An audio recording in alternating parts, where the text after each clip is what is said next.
Welcome, everyone, to Life Beyond 6 Feet. I'm Damien of RKB Paranormal. This week, I'm very excited about our guests. This week, we have the host of the Paranorm Girl podcast, Kristen Amanda. Kristen, welcome to the show. Oh, thank you so much, Damien. I am so excited to be on. I've been really excited about this. Well, that's good because I've been excited about it too since we finally got up and going. And for those that don't know, Josh and I was on her podcast, was it probably about 2 months ago now, and it was really fun. She asked some unique questions, something a little bit different, and I really enjoyed that. So Yeah, I try to shake it up, keep it exciting for the audience and the guests. Got to keep you on your toes. there you go. So I'm just going to jump right into it. Why did you decide to start a podcast about the paranormal? Okay, what version do I want to give you? So it's interesting because even 5 years ago, it never occurred to me to be a podcaster, to start a podcast. I didn't think that was in the cards for me. I listened to a lot of podcasts, especially the true crime, especially the paranormal podcasts. Those were my favorites. And I was a dog walker at the time, and that's when I would listen to them. But I was an actor at that time, so this was worlds away. However, come the height of the pandemic, I had given up acting essentially a few years before, just due to a medical diagnosis and priority shift and all of that. Height of the pandemic, I was sitting there in Louisiana, just working my job, not really doing anything creative at all, and I'd always had this fascination with the paranormal, with that world, and I was the question that always like came up for me was whether or not I believed it. I loved it. It always fascinated me, but I didn't know whether I believed it or not. And take that and mix it with the fact that I was constantly listening to it, constantly learning new things, and it just occurred to me that it would be kind of cool. I don't know how I would do this, but it would be kind of cool to be able to investigate the paranormal, like any given subject, into like little bite-sized lessons, because I pull this information from this show and this information from this interview, and I just wish it was all together. Like I want to understand 360 whole world view of just any given paranormal topic. And then I think that would be the best way to like figure out for myself, do I believe this stuff? Like, is there something to it? And then I don't know exactly how the idea of, well, I could do that on a show, like I could do my own podcast on this. I don't know how that idea exactly was born, but it came into it. And I was like, well, this might be the best way possible to do that for myself, hold myself accountable to actually do the work. And then in the process, teach everybody else at this level, because I can't be the only one that wants to learn it at this nuts and bolts level, So Right. in that way, it all kind of came together and Paranorm Girl was born. Well, that's a good way to get started. So, more or less, you started out as a skeptic. Uh, I think I've always been kind of a skeptical believer, but yes, if bare bones, like what is that? It is a skeptic. Okay. It's a skeptic is just somebody who questions things, but they have an open mind about it. It's not Right. it's not a cynic, but yeah, I guess you're right, skeptic.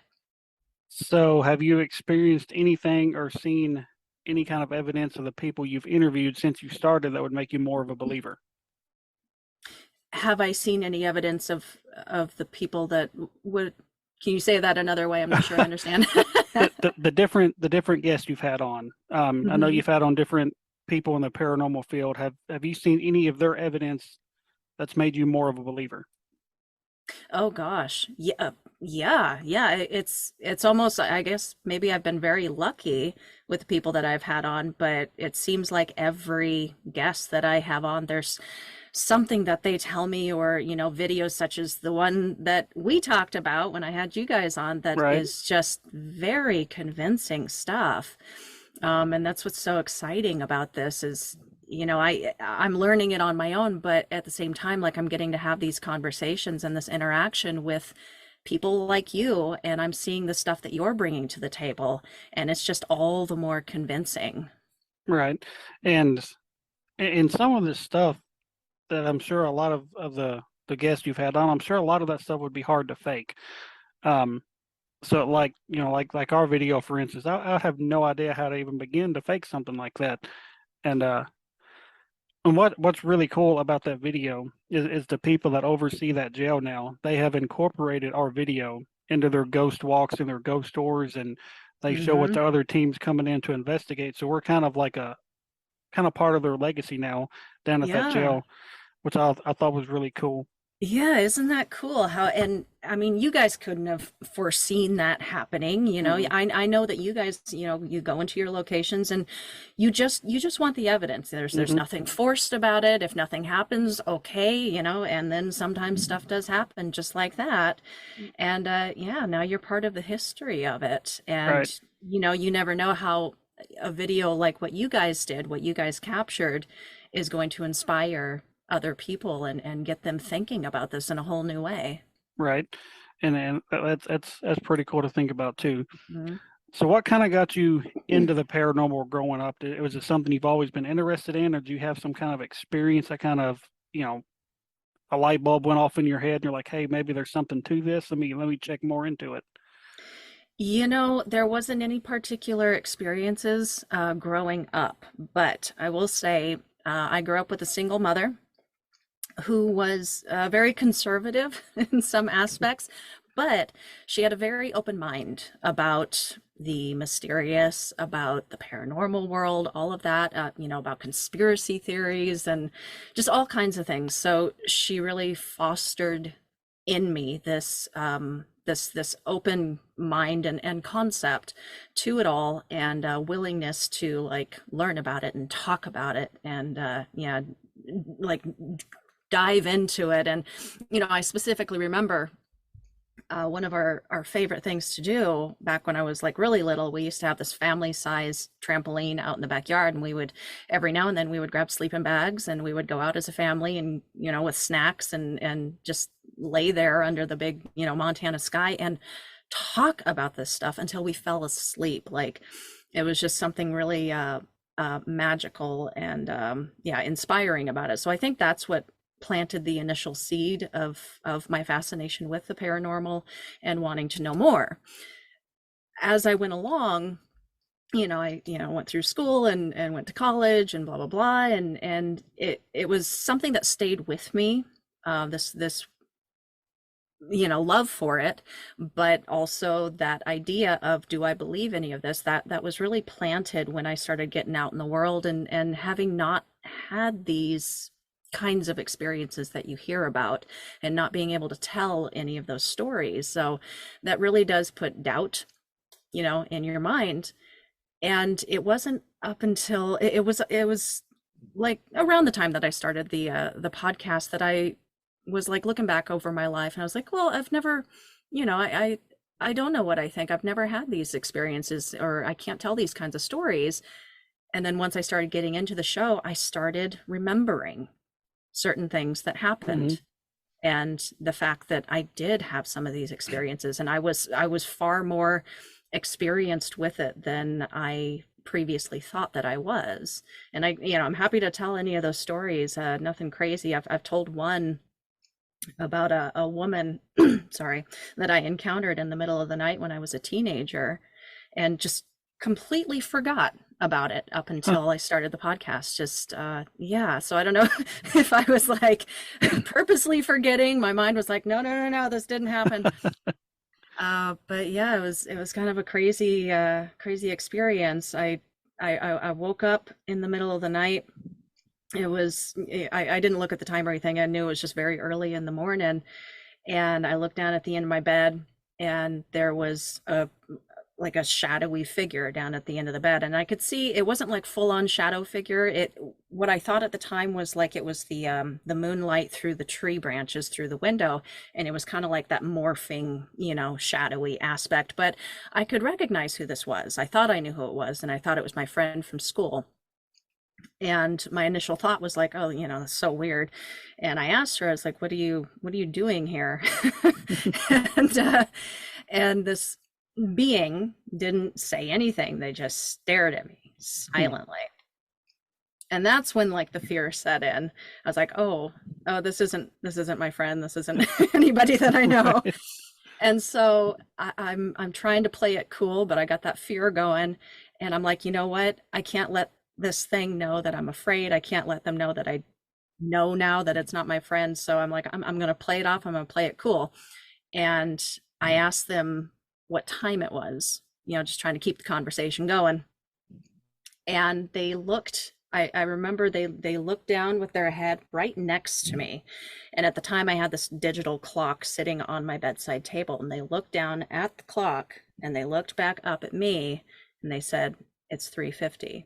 In her voice, Mm. it's 3:50.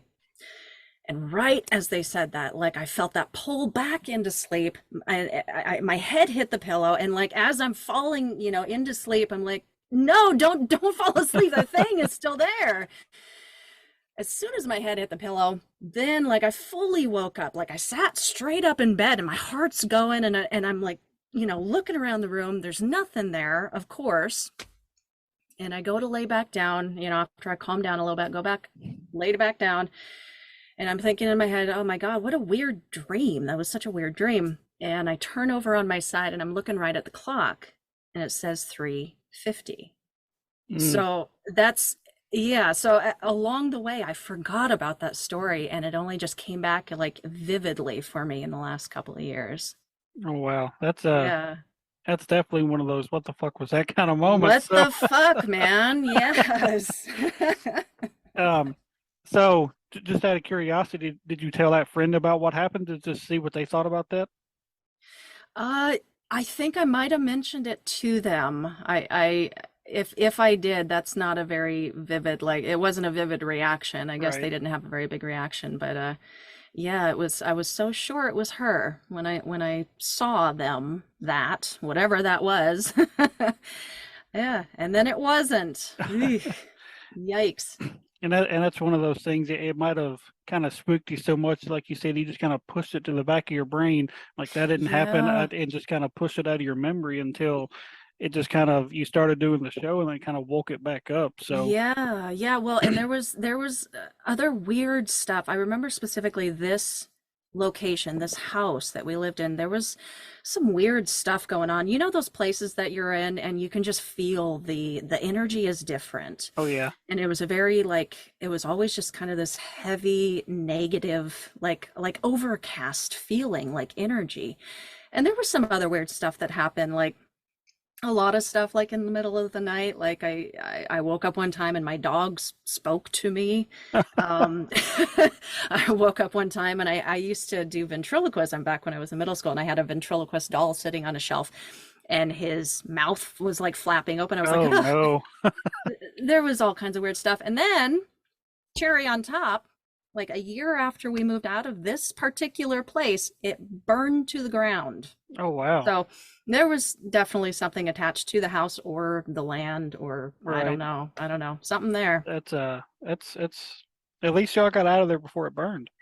Yeah. Yeah. Okay. Luckily, fingers crossed, I've never had that happen. So Right. Okay, so I'm gonna take a little turn for a second, and it's gonna lead into something to do with the paranormal. But so today's September 11th. So when something major like that happens, like a major tragedy where there's whether it's one person or 3,000 people, do you think an event like that can leave an impression on that place? And say now, do you think like the new World Trade Center could be haunted, or the area in general could be haunted? absolutely. Absolutely. Everything that I know about the afterlife and attachments and energy now, I would absolutely 100% say, yeah, a very tragic event like that. So many lives lost, and that heightened emotion. Hmm. And you got to remember, like it's coming from not just those buildings, Right. not just those people. There were a lot of people involved Hmm. in the planes, the people watching from afar. Like I would say without a doubt that that something would be attached to that entire area, Right. let alone the new buildings. Absolutely. That's I it. don't know. I haven't heard like any reports of like paranormal stories, so I don't know like, just from hearing those stories, but I'm sure of it. I've actually looked into it because it's like I said, stuff like that. I was like, there's got to be something that's going on, but with that much tragedy Mm. and all that stuff. And I've read a couple of different stories where when they pretty much declared there were no more people to be pulled from the rubble and stuff, that there was people still seeing people walking around, kind of like they were lost Oh, and just kind of like wandering around, but they were covered in like the dust and everything. So they thought they might have found another survivor and then turn around and they're not there. And so I've oh always been kind wow. of, I've always wanted to talk to some people that may have been down there during the cleanup and see if they just to see if they experienced anything because Hmm. it happens so quick and it's just I know it has to have some stuff going on down there. Yeah, yeah. I would agree with you. Yeah, I got to look into it because I've never really read up on, that aspect of it. But Right, yeah, I'd be curious to hear those stories. right. So, have you ever actually been on a paranormal investigation yourself? Uh, yes, I have. I've been on two. One, let's see, which one do I want to tell first? Okay, so one, it was my boyfriend and myself. It was right before we were leaving California. And the building that he worked in, he used to work for a like a homeless rehabilitation center Hmm. in Hollywood. But this building used to be an old funeral home, Oh and wow. it had like a mortuary in the back, Oh, and it still had some of the same setup, like some of the same structure to it. And I'm so sorry, I got to apologize if I sound like my teeth are chattering. It's because it is freezing where I'm at, so I'm trying to not sound too weird. So we got permission from Lee's employer to go in after hours and, do an investigation. They knew that we were into this stuff and we'd wanted to investigate for a while. So we bought all this equipment and we went in after hours and we were there for a good like 5 or 6 hours, just, mhm. until the wee hours of the morning. And yeah, we investigated. It was our really first foray into that world, and it was a lot of fun, and it was spooky and scary and exciting and all of that. As far as like evidence that we captured, it wasn't a whole lot of like wow factor to it, but we did Right, capture some things. We caught some EVPs, just real quick like answers to our questions, like no, yes, right, um, and then I think we caught a couple of like orb like things, like structures that we couldn't really deny was like, oh, that's just a fleck of dust, that's a bug or whatever. Like they right. were weird. They were weird, man. And what else? Yeah, and we tried out some different things. Like we did bring, a Ouija board in at one point. I know. Oh, We didn't, nothing happened. Like nothing came of that. So we put it away pretty quickly and went on to other things. But yeah, the coolest part about that to me was I was in charge of the research and digging into the history of this right. building. So just discovering that aspect of it, and wow, this used to be an old funeral home. What? And find those old records. So that was the coolest part to me. That was exciting.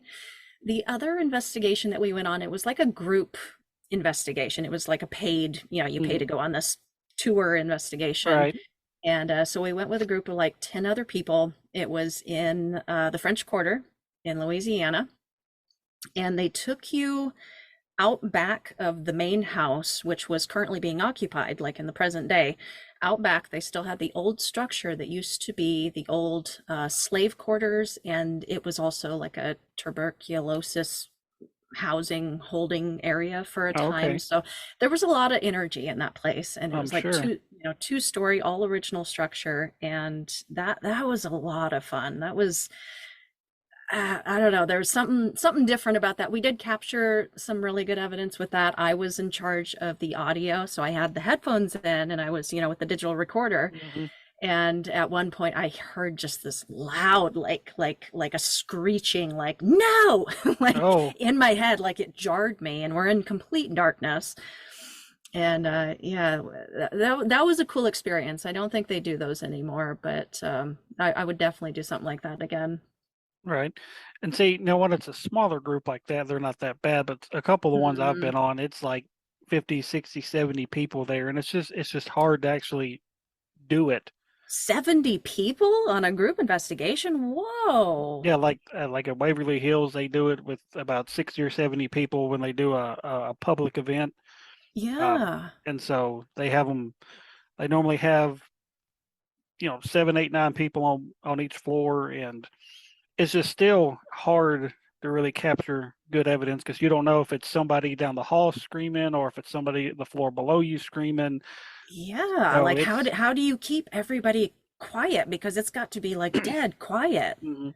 And that's one reason we haven't really done. I think we've only done like 2 public events since we started the team, and the first one was at an old hospital, and it was again about 50, 60 people there, and it was just hard to do anything. And so they're fun to do if like you want to say you've done that thing before, but Yeah. if you're going trying to take it seriously and actually capture something, it's damn near impossible to do that. So Yeah. Yeah. Well, after we last talked, has RKB gone on any other like private investigations? oh, Have we you been just out? we were at one last weekend. Right Um, on. Where'd you go? we went up to Paducah, Kentucky to a little bed and breakfast up there. It's called the Hotel Metropolitan, and this place was cool as shit.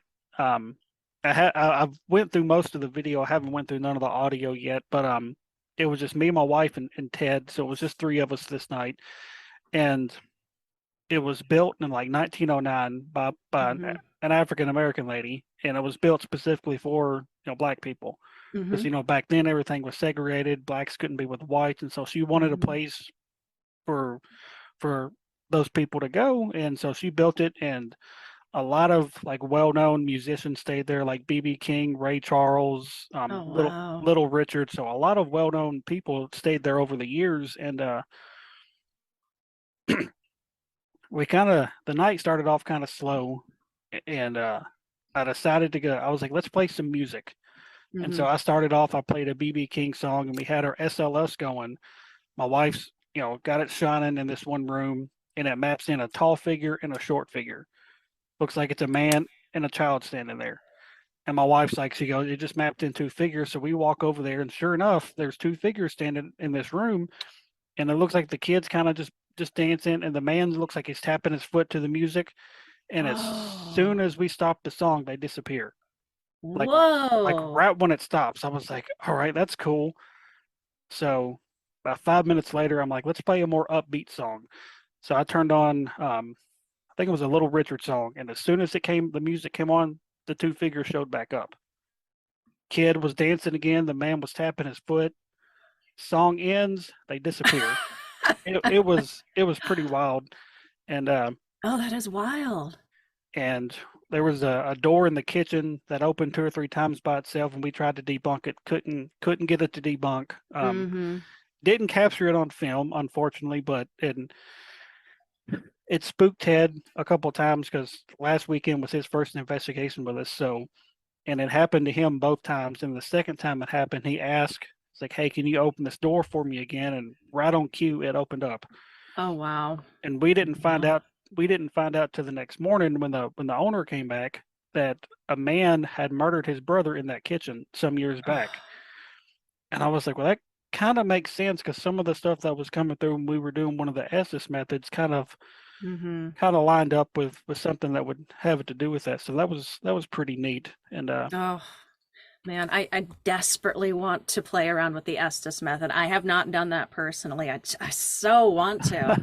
That's one of the most convincing, like I feel like tools that I've seen so far in a lot of paranormal investigations because they have outright, Hmm. like conversations, real Yeah, conversations, like it's intelligent, right. and just really undeniable. It was pretty cool because, like I said, it was Ted's first investigation, and so we had him do it. He was like, I'm down to do anything. I Mm-hmm. was like, well, we're gonna try this on you. We're gonna set you up to do this, and it came through, I think, three different times and said his name. Said Ted. It said Ted twice and then said Teddy. And then when I was doing it upstairs, I was actually doing it with the necrophonic. So I was doing it a little bit differently. Uh-huh. And his name came through again. And it was a fun night. It's probably been more of the fun investigations we've really done. Like nothing really spooky happened. It was just a fun night. Mm-hmm. And Mm-hmm. here in about actually less than a month, we're going back to the old Scott County Jail. Oh, right on, right And on. so that'll be Ted's first time going, my wife's first time going, and we've got a couple other people that's going to go with us. So you know, we're not expecting the same thing to happen again because Yeah, yeah. um so we're none of us are going in with that mindset. We're just going in knowing that the place is active and just hope they'll show out for us again.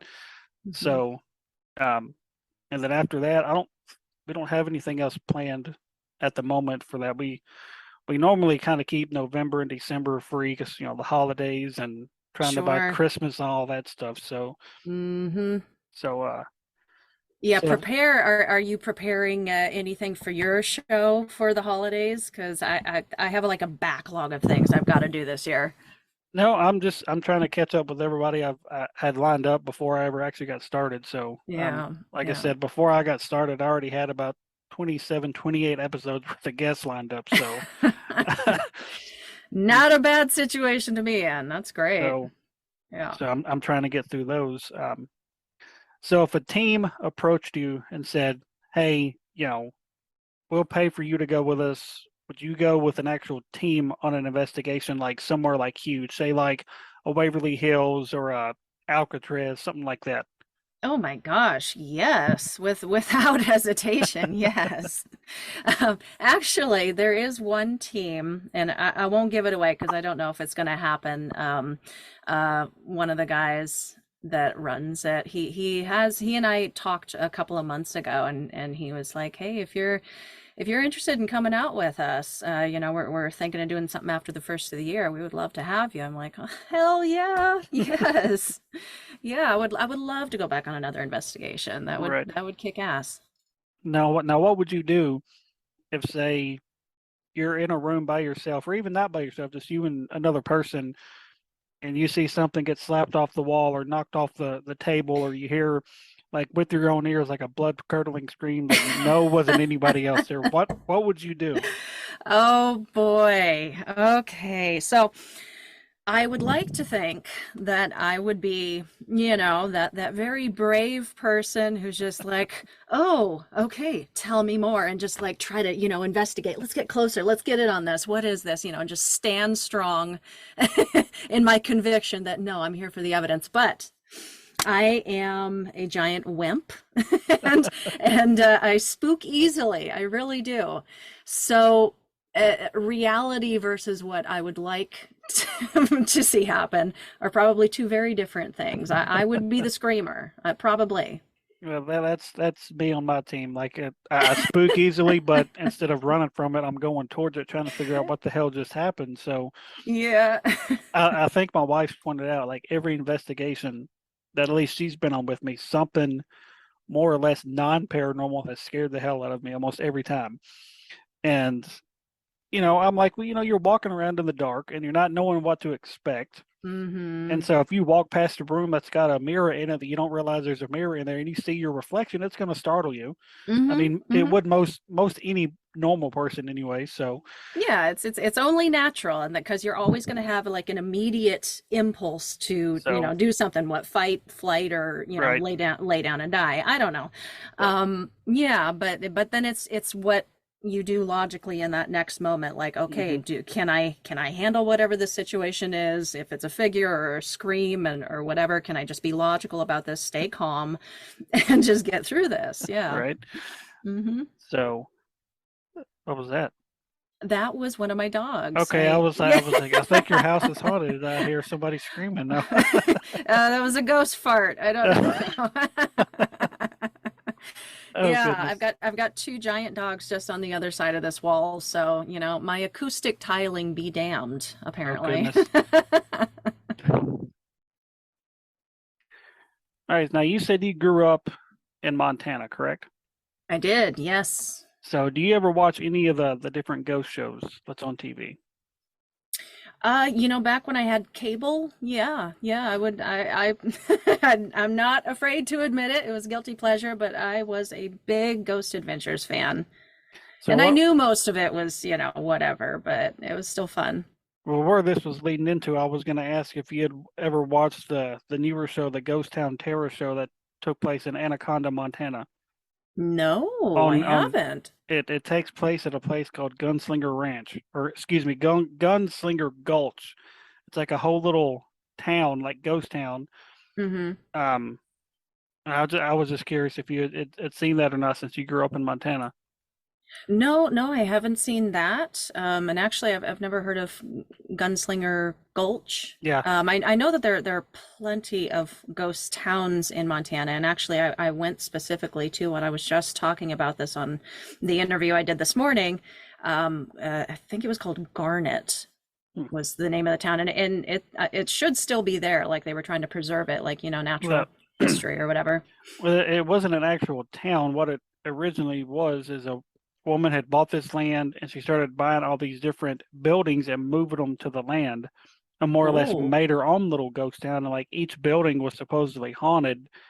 And like so much shit happened to her throughout the years that she owned it. She finally just said, I had enough, and she sold it. And the woman she whoa. sold it to is who the show's about. Like Mm-hmm.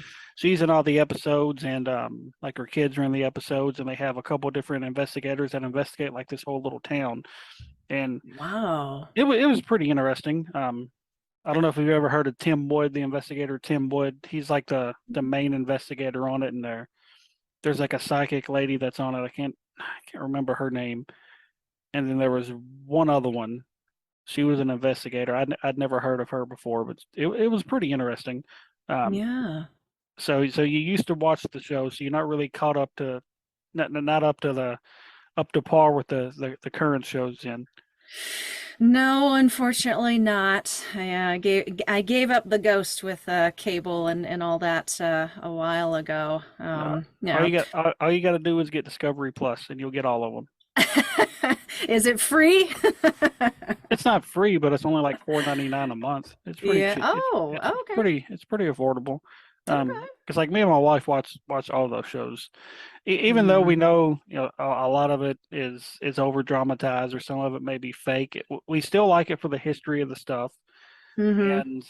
and I've actually found out about some places because of these shows, and so if it's a place I've never heard of, I was like, oh, let me check this place out, and I'll pause the episode and start Googling, especially if Yeah. it's a location like close by, like in Tennessee or Kentucky or somewhere around us. And Yeah, yeah. The best unintended side effect of researching the paranormal at all, or watching, or being involved, is you will get the best history lessons of your oh yeah, life about hmm places you never thought to delve into ever.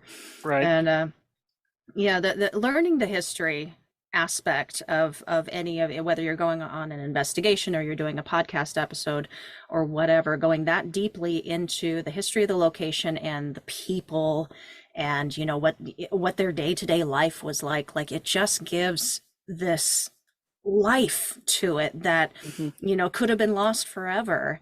and right, now and now we know it, and we can visualize it and be there, like really be there, and just give life to it that wasn't there before. right.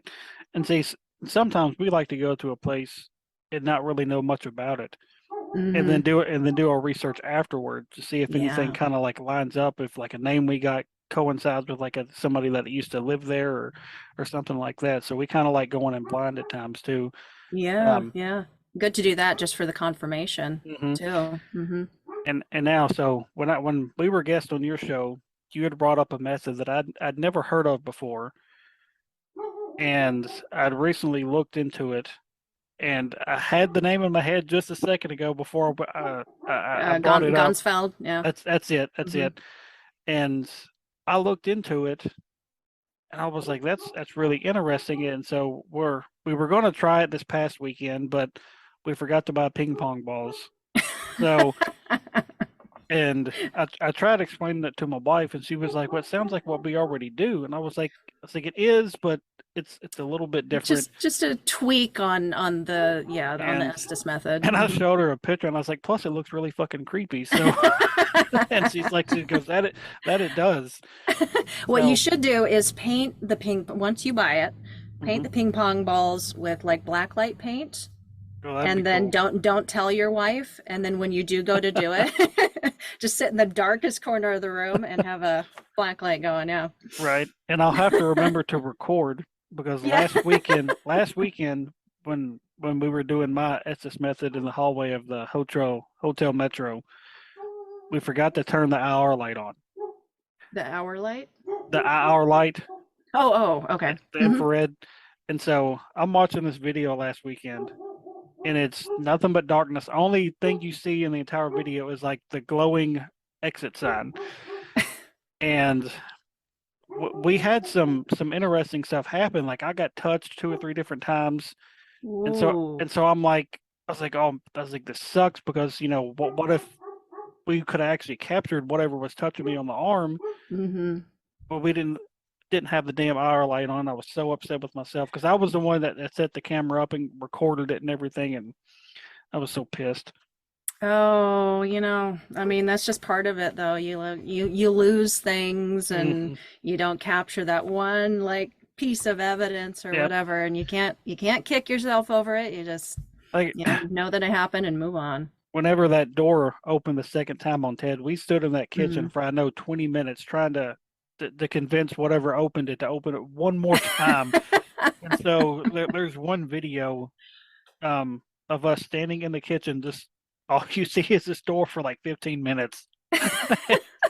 And I was like, oh, just just do it one time, and you know, and see, and that's what a lot of people that investigate, not people that investigate. I'm sorry, people that watch these shows or even watch the YouTube videos, they Hmm. think it happens like all the time. It happens Hmm. when you want it and when you ask it to, and like that right there alone, standing in a kitchen for 20 minutes, video on a door, hoping it will open one more time.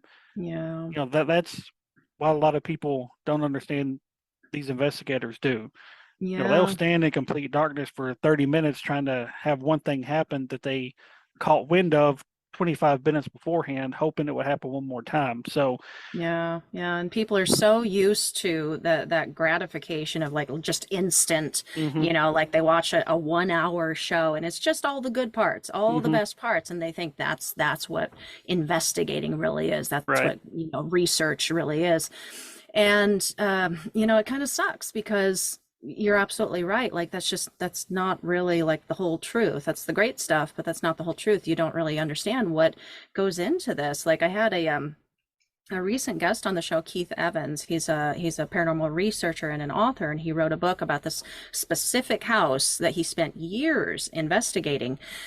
And Keith is a very analytical type person, very logical about how he goes about it. And in his book is like 400 pages long, and it details every single aspect, every moment. Like he time codes everything that happened and didn't happen. And I mean, somebody could complain about that, like, well, why would you publish something like that? That's not, that's not interesting, or that's not what I want to see. But that's the truth. It hmm just, yeah, that's how this really is. That is the truth. Right. Hmm. And that's absolutely correct. And that's one reason we started like incorporating what people would call the boring stuff into some of our YouTube videos Hmm. to show people what we really do. And it's not always something happening nonstop. I mean, we still include, you know, whatever we did capture. I mean, so, but to sit there and show 20 minutes of us just sitting in the dark talking, hoping something will happen, a lot of people would find that boring, but the people that's Hmm. really interested in this and really want to do this, they'd be like, okay, well, we kind of know more what to expect based on what Ghost Adventure shows us. So Absolutely. Yep. now you said whenever you went on these investigations, you had bought up a bunch of equipment. What all did you Mm. purchase? Well, let me see if I remember. It was through Ghost Stop. Hmm. Free promo for you guys. No, it was, it was the basic stuff. We had like the digital recorder, the EMF reader, couple of like night light, what is it called? Not night vision flashlights, of course, but like special like lights on the flashlight. Hmm. Couple of the digital camera like recorders, and Hmm. that would record night vision. It was a pretty good like starter kit. Yeah. No like REM pods or anything, fun and fancy like that, but yeah, just the basics. Well, the equipment can get expensive, and especially the more advanced stuff. Hmm. Um, like there's a few things that we really want to get that it's just so pricey. I'm like, man, it's like maybe one day I can get that. And there's another thing that we want to get that's it's expensive, but it's reasonable, but it stays sold out on like every site I check, and What is it? it's a EDI meter. What is that? It it detects temperature, vibration, it, two or three other things. We got to use one when we went to Old Scott County Jail last year, and Hmm. it was weird because there was one point, we were in these cells and we had it set up, and it was reading like 68.5 like the entire time we were in there. Hmm. And Josh had set his handcuffs down in front of him, and a couple of minutes later he looked over, and that temperature had changed to 66.6. Huh. And I was like, oh, that's a little weird. And it stayed that temperature until he moved those handcuffs again. And like as soon as he moved them, the temperature started going back up. So, well, it sounds like this piece of equipment is kind of like a conglomeration of multiple Yeah. pieces of equipment. Like it just, so it's not that you don't have access to that information, but it just puts it all together so that Hmm. it's just the one thing. Right. That's kind of convenient. Yeah. So we thought it was pretty cool. And like I said, there's a Hmm. couple different sites I found it on, but it stays sold out. Hmm. And so I'm guessing that's like a really popular piece of equipment right now. And Yeah. Yeah. Is that like one of the newest like modern pieces that's come out? I'm guessing because I'd never heard of it until that night. So and Huh. uh and like I said, I'm constantly scouring the internet and Hmm. stuff for different equipment and stuff I've never heard of. So There's something to be said though for going real simple, mhm, and being creative. Like mhm, I love that a lot of paranormal investigators use those cat toys, mhm. like just repurposing them We for have a ton of luck out of those things. yeah, Like the yeah. not the last investigation we did, but the one before we did another old jail, and it was one of the older jails where like the half of it, half the building was actual jail, and the other half was where like the sheriff and his family lived. Hmm. And so we was up in what they said was the kids' room, and we'd set them up in front of one of our teddy bears, and as soon as we set them up, they just start lighting like crazy, and it did it several times, Yeah. and then we left it all set up in there, and we went in the room across the hallway, and they were still lighting up, and I was videoing, I was like, this shows that it's not us walking around because we're you know 75 feet away from it, Hmm. so there's no possible way our That you're vibration. making vibration. And Yeah, it yeah, was it was it was pretty cool. So yeah, I yeah. never thought of something like that would be incorporated into ghost hunting. Right? Yeah, yeah. Like, and I don't know. Do you think it's important? I recall that we did this on our investigation to an extent, but do you think it's important to explain to the spirits or what, energies that might be around, like how to use something, how to use one of your devices, you know?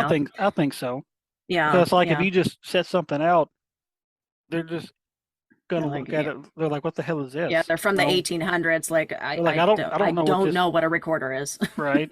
And so, and we make sure we always explain what to do and what it's used for, Hmm. and I don't think we've ever tried just sitting it out and just seeing what happens. I don't think we've Yeah, ever tried yeah. that. So now you said you'd be willing to go on different investigations. Do you have like a paranormal bucket list of places you eventually want to try to go to? You know what? I want to go to all the big ones. Okay, so Waverly Hills. I want to go to East State Penn. The oh, Bobby Mackey's. Hmm. You said that one last time we talked. I would love to go there. Yes.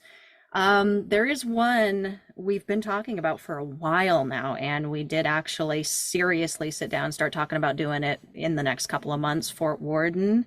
And it's just, a few hours that way from us now. Right. So we want to hit that. There's a lot of reported paranormal activity there.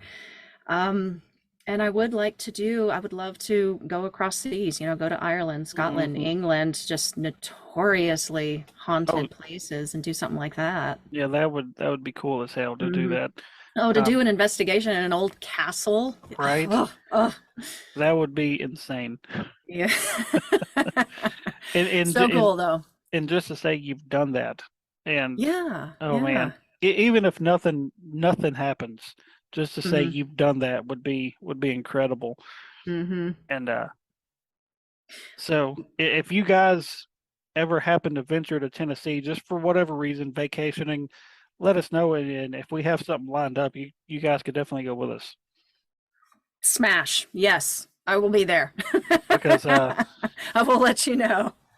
because and even if it's somewhere around, like I said, next year we're really going to start traveling outside of Tennessee more. So Okay, um, okay. like we have planned to go up to Ohio to an old elementary school next year, Okay. which I've read is super active. So we're pretty Yeah. excited about that, and we're going back to Brushy Mountain next year.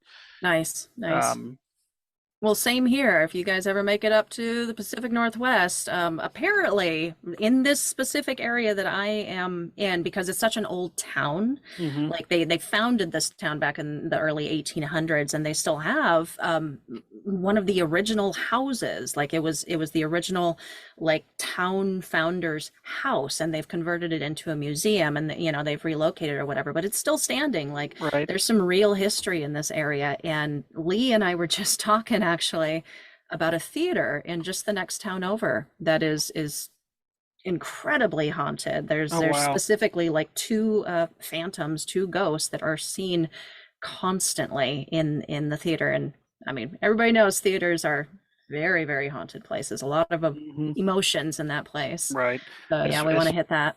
especially the older ones. There's Mm, a hmm.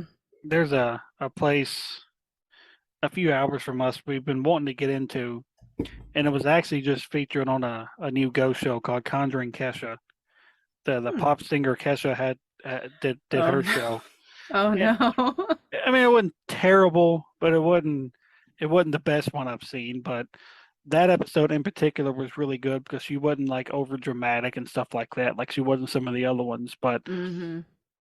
I'd reached out to them, and actually, the team I just had on last week, the episode that came out today, they were a part of that episode because they pretty much the home investigation team for that location for like 4 or 5 years. Hmm. And it said that they didn't think they were doing it anymore, but you could still reach out to see if they would allow it. And I reached out to them, and the price they told me was just outrageous. And Whoa. I was like, I want to do it, but not that badly. So, Yeah, yeah. and it's just one of those things. And people that actually do this know how expensive some of these locations can get. And so the more people you have, of course, the cheaper it is on everybody, but then there's also that chance of more contamination. Hmm. So we try to stick to the places that are more affordable for, 4 or 5 people. So there's not a ton of people inside the same building. Now, if it's a huge location like a Brushy Mountain or, an old hospital, then it's different because you can spread out more. But Yeah, I'm kind of split on the idea of having to pay to play. Like, and that's just coming from like my old, acting years. Like, you never paid to play, but like I just hate that, investigators are being charged to, come into these places and try to find evidence for the good. Yeah, it's for a Right. greater good. On the other hand, I do understand it if it's like a historic Hmm. location, or just a place trying to, like, we put that money immediately into, restoration and Hmm. preservation and stuff like that, like, because these places need to live on. Right. And so it's got to be funded somehow. So I get that. But yeah, I'm just so torn. I just wish that investigators didn't have to pay so much to get into some of these Right. amazing locations. And like we don't mind paying because like you said, Yeah. it does go to help restore the building and keep its Yeah. doors open. But some of these bigger places that do multiple things Hmm. other than investigations, they could lower their price a little bit. Just You a little know, bit. because Yeah. like Brushy Mountain, for instance, they hold concerts there. They have a restaurant on the Hmm. grounds. They have a distillery on the grounds. They do their day tours. So they have a lot of different ways of income coming in. Yeah. So I feel they could lower their price quite a bit Yeah. because Yeah. I'm like, you're already earning a lot of money on everything else. So but it is what it is. It is what it is. Some of these places we'll never get into, but Well, I mean, never say never. You never know what's going to, RKB could this time next year. Who the heck knows? The new Ghost Adventures. hey, you never know.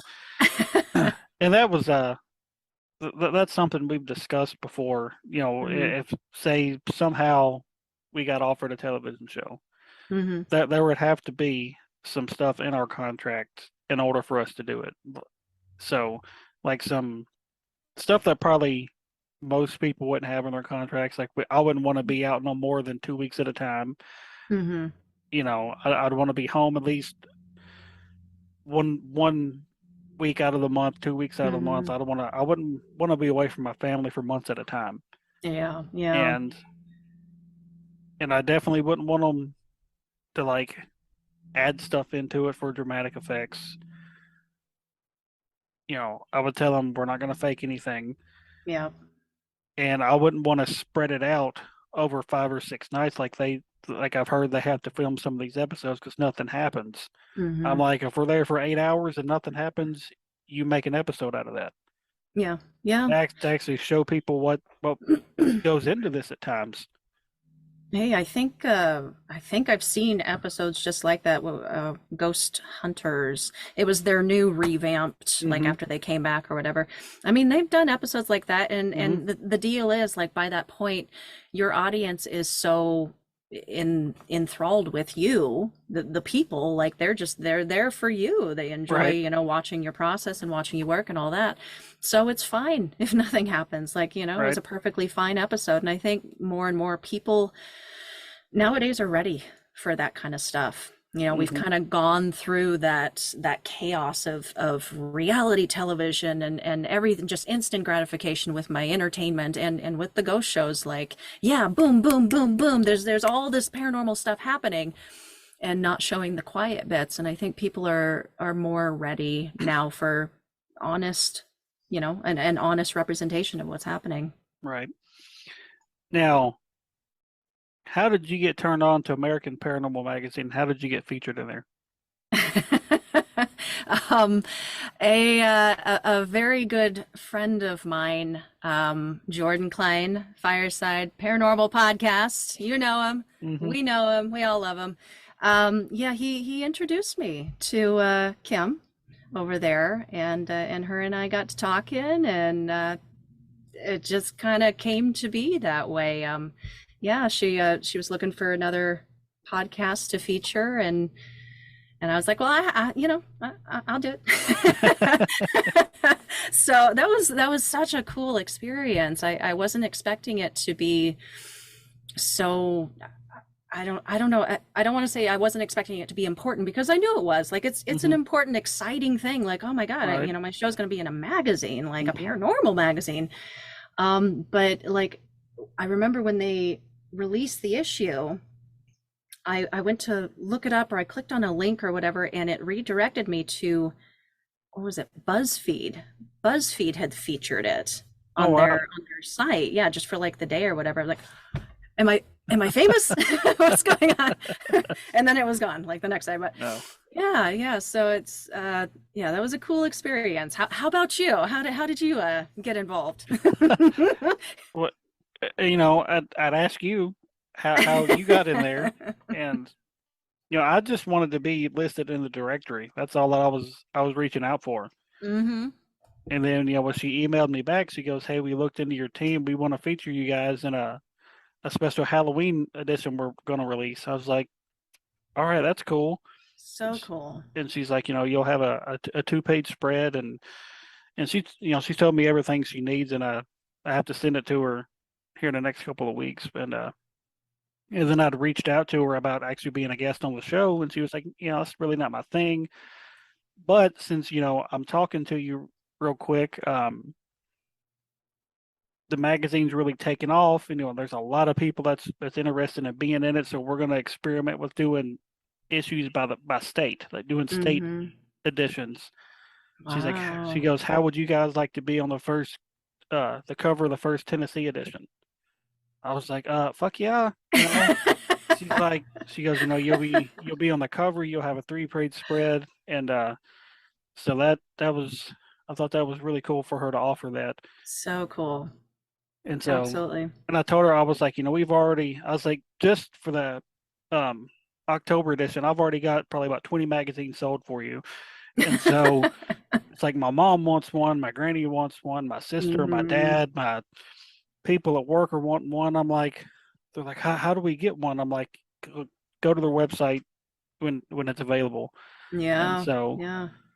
And buy early because I really wanted a physical copy for myself. And when mhm, I went to buy it, it was either sold out or their site was having issues or whatever. I got the digital copy of it. mhm, But yeah, I really wanted wanted that physical copy. So I don't know, maybe they're printing more. I'll have to jump back yeah, on there. I definitely want a physical copy. So, Mm-hmm. Mm-hmm. Yeah, get you one. Put it in your stockpile of all of the publicity, stuff you've see, done, cool stuff. I told my wife, I was like, when they were on the cover of the one, I was like, I want to buy 2 copies, one for me to actually just physically look through, and the other I want to frame it Yeah, yeah, because dude. here in our bedroom, we have numerous frames of all of our different locations. And so, we have pictures from the investigations, and we have pictures of us in front of the location. So we have like a collage of our team on the wall. And I was like, that would be like perfect for like right in the middle. And she asked me the other day, she goes, we're running out of room on this one wall. Where are we going to put stuff for next year? I was like, we have a little bit more wall space. We can move some stuff around. So, Yeah. Well, that's so cool. Real quick before we move on, I just want to say anybody listening or watching, get involved with American Paranormal Magazine. Kim over there, the editor, she's amazing and a big supporter of the paranormal world, whatever that means, authors, investigators, mhm. mediums, whatever. She supports this world and she's just a wonderful lady. And, I know they're always looking for writers too. Yep. So you interested in being published, reach Yeah. out to her. Yeah, Because like with us, you never know what may come of it. So, absolutely. and Yeah. so are you open to doing like conventions or anything? Yes, yes. I'm putting my list together for next year, actually. It Okay. was a plan for this year. I really wanted to make it, could not make it happen. But I'm trying to get a list of at least like 5 that I'm willing to travel to and do the road trip and all of that. And East State Pen is on one of them, is one of them. And then what was the other one? Oh, I wanted to go to the MI Paracon, the Michigan, the big one that's Okay. in Yeah. Michigan Yeah. every year. I think it's in August or November. I can't remember, but it's a real big one. Everybody goes to that one. I just want to grab tickets early when they're Mhm. still affordable and get that squared away and definitely make that one next year. I've still got 3 spots open. I'm open to any recommendations or whatever for conventions, but yeah, definitely want to get out there. Well, I know that they have one in Athens, Tennessee. Hmm. I think it's called Scream Fest. Um, That they sounds do familiar. they Yeah. they do it it's actually a haunted location, Hmm. and they have it set up. as a haunted house too for like Halloween and stuff. And that's actually on our docket to do next year is to go there because they have a really good deal and it's different than most places and like their haunted attraction it's called the Scream Chamber. Uh-huh. So I know they do one. We're attending one next month. That's like the first one they've put on. And I asked the ladies last week because they're actually one of the teams putting it on. I was like, if it's a real huge success, would you guys consider doing it next year? And they were like, if it's does good and everything. So he goes, we definitely consider doing it, and but we would want to make it bigger to raise more money. So Mm-hmm. if they do it again, you need to come down to Tennessee and do that one. That's in Athens, Tennessee. Now that's Scream Fest. The one we're attending is called Phantom Paws and Historic Calls Paranormal Oh Convention. yeah, yeah, yeah. No, I saw your notice about it, and we actually talked about it before when I had you on. Yeah. So maybe if it's this one's a big success, they'll do it again. And I've had it rolling around in my head for a little bit. I was like, Mm-hmm. wonder how much it would take to put one on myself because Oh. I'm constantly thinking of different things to do to try to give back to the community and stuff like that. So Mm-hmm. Mm-hmm. um like I've thought about doing some kind of like ghost walk in downtown Dixon where we grew up because like downtown Dixon is like super creepy. Mm-hmm. Um And and just like incorporate that into a whole like convention thing, or I, just make it the Ghost Walk. I don't really know yet. Like I said, I know it would take a lot of work and a lot of convincing on the Mm-hmm. businesses and stuff. So it was just it's just stuff I've had rolling around in my head for a while and Josh is Yeah. like, all we can do is ask. Yeah. So Yeah. What have you got to lose, right. I at was that like point? Yeah. worst they can say is no. So we're gonna get ready to wrap this up here in just a second. Do you have any new episodes coming out or you in the middle of a break or new season coming up? What's going on? Yeah, I had to take a little bit of a hiatus due to employment situation, but I'm going to be coming back. I think it's Tuesday after this next week. Yeah, and I'm still going with the psychics and mediums. That's the subject for the season, and I'm going to be covering Nostradamus and Baba Vanga Oh and wow. some future tellers. And I got to hit my skeptics episode, of course. I'll get that in there sometime before the conclusion, but I am preparing. I'm ramping up for my big October Spooktober celebration. I'm putting out a bunch of extra episodes, a lot of conversations, Oh, a lot of people coming on the show, and then of awesome. course the Halloween episode, which I'm Oh, preparing. all Yeah, right. that's So what I'm up to. there we go. So if people want to look you up, how do they find you online? I am on all of these social media platforms at Paranorm Girl Pod. They can email me, paranormgirlpod@gmail.com, my website, paranormgirlpod.com. And I think that's it. Yeah. All right. Now, if they Very want easily accessible. to, right now, if they want to listen to the show, what are you available on? I am on all of the platforms. Any platform you could listen to. I'm there. All right. Well, I really appreciate you coming on. Really appreciate you coming on the show. I've been looking forward to it since we first talked, and you kind of let the cat out of the bag about the podcast. So whenever you Well, had, I'm sorry, but not sorry. I'm glad you're doing it. whenever you had mentioned that when we got off the call, I told Josh I was like, shit. Now I was like, I'm gonna have to announce that we're doing this before that episode comes out, because because I was like, I want to announce it, but I was like, I want to get it going, but it was still like another month or so before I actually just sat down Hmm. and tried to figure it out. So Yeah, yeah. No, just a friendly little push. That's that's it. a, A little that's nudge. that's all it took. All right, guys. Well, again, I want to thank Kristen and Amanda from the Paranorm Girl podcast for being on the show today. Kristen, thank you so much for being on. Oh, thank you so much, Damien. It has been an absolute pleasure, sir. All righty. Well, thank you guys, and we'll talk to everybody next week. Bye bye.